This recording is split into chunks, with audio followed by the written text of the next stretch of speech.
This is Mike Carroll. I host the website Santa Clara Valley and the Fabulous 50s. Bea Sutton lives in Utah. Currently, she's writing a memoir about her life. Growing up in the Depression, she has vivid memories of Texas and Oklahoma. In 1938, she moved to Roswell, New Mexico, and has recollections of the alleged UFO cover-up that occurred in 1947. Later on, she moved to the Bay Area. She worked for Ferry Morse Seed Company, located in Mountain View, California, in the heart of the Silicon Valley between 1970 and 1986. What recollection do you have of the history of the company? I know you were mentioning the other day that it started with Mr. Ferry. Yeah, it started in like Wisconsin, and when they were young. And then they moved to San Francisco in the 1880s, and then they stayed there for a while, and then they moved to the Mountain View, California area, and I'm not real sure just what year they did move there. I've heard a lot of companies were moving from San Francisco to the South Bay after the '06 quake. Well, they moved down there before that quake, but they moved to Mountain View primarily because it was farming country, and they grew vegetable seeds and flower seeds. You know, they actually grew them and packaged them and sold them, and that is basically why they moved to the Mountain View, Sunnyvale area. What was it like working? What was the culture like? Well, it was basically a mixed culture. There was Spanish people and Japanese and Americans, all of these different ones, and African Americans. A few of them worked there for a while, so it was a basic mixed culture. Were you working in the office? In the mill office, keeping records of the warehouse, the seeds that were in the warehouse.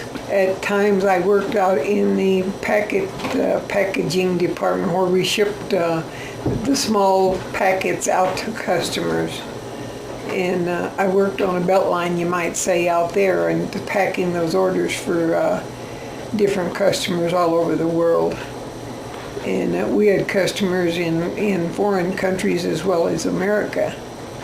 And that's what we did. We packed those seeds into little cartons, and then they were shipped out. You were mentioning that there was some fields that they were using in Salinas, California. Yeah, it was actually San Juan Bautista that they had a farm, and that one grew flowers. Was this near the mission? Pretty close to it, and they grew nothing but flowers on that big acreage down there. I don't know just how much acreage was there, but it was quite huge.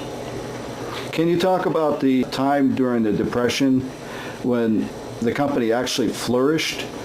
It flourished because people had to plant gardens in order to live, because food prices, they couldn't afford the grocery prices, they couldn't afford to buy food, and it was easier to grow the vegetables and fruit than it was to buy it in the store.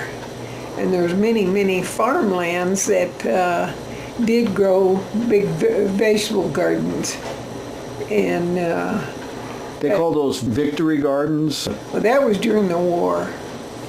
The victory gardens came out during 1940 and on up to 1945-46. So I imagine a lot of people pretty much got used to growing their crop in their gardens. Right. Of what kind of crop? Well, in California you can grow almost anything in a garden, but it was basically carrots, tomatoes, lettuce, mustard, corn, sweet corn, pumpkins, all sorts of things like that. Well, those were the main crops. People could basically survive Oh yeah, and just buy the seeds from companies like Ferry Morse. right. Burpee Seed Company, Ferry Morse Seed Company, that's just part of the companies that they bought seeds from, and also furnished seeds to those companies too.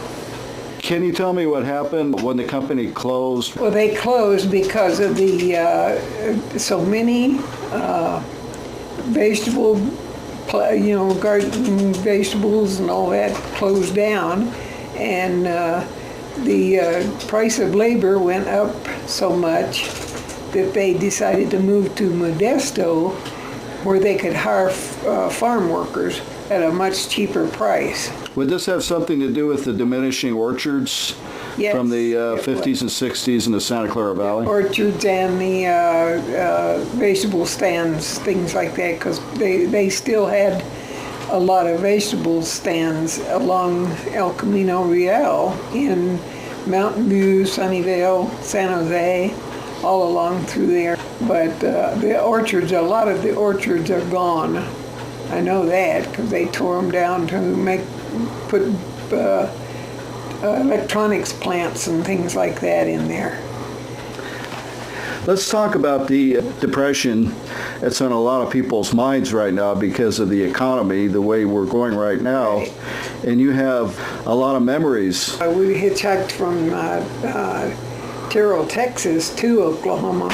My dad was a sharecropper, and he went all over the country trying to find work in fields or whatever he could find, and there wasn't anything. And he finally found a farm worker's job in Oklahoma. What year would this have been? 1932.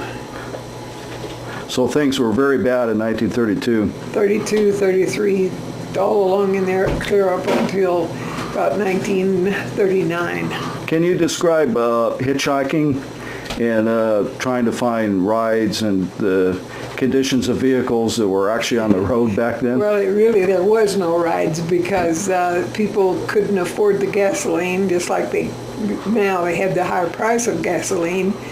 Back then, it was simply the price of everything. They couldn't afford to go anywhere in a short distance, maybe to town for groceries or something, but that's all. But there was no travel on the highways, and not very many cars either. You had your Model A's and Model B's, Fords, and very few anything else, Packards and some of the old cars, Hudson, just the old cars. And they weren't very economical, and people couldn't afford to travel. So there weren't a lot of jobs, there was high unemployment. No, there wasn't. The jobs that were available paid low. $1 a day. What would that be compared to now? Well, you think about it, people now are getting, even in the farm areas, getting $10, $15 an hour. And back then, you got $1 a day. That's what you got. You worked for $30 a month. And was happy to get it. But then the price of milk and bread and things like that was so cheap that $1 a day paid for food and everything else. And because you could get a loaf of bread for a dime and a quart of milk for 10, 15 cents. And there were so many farms still operating that you could buy milk off of the farms. They didn't have homogenized or pasteurized milk. They bought raw milk from the farmers or dairy farms or whatever. And either that or they had their own cows. Most of the farmers, of course, had their own milk cows and things like that.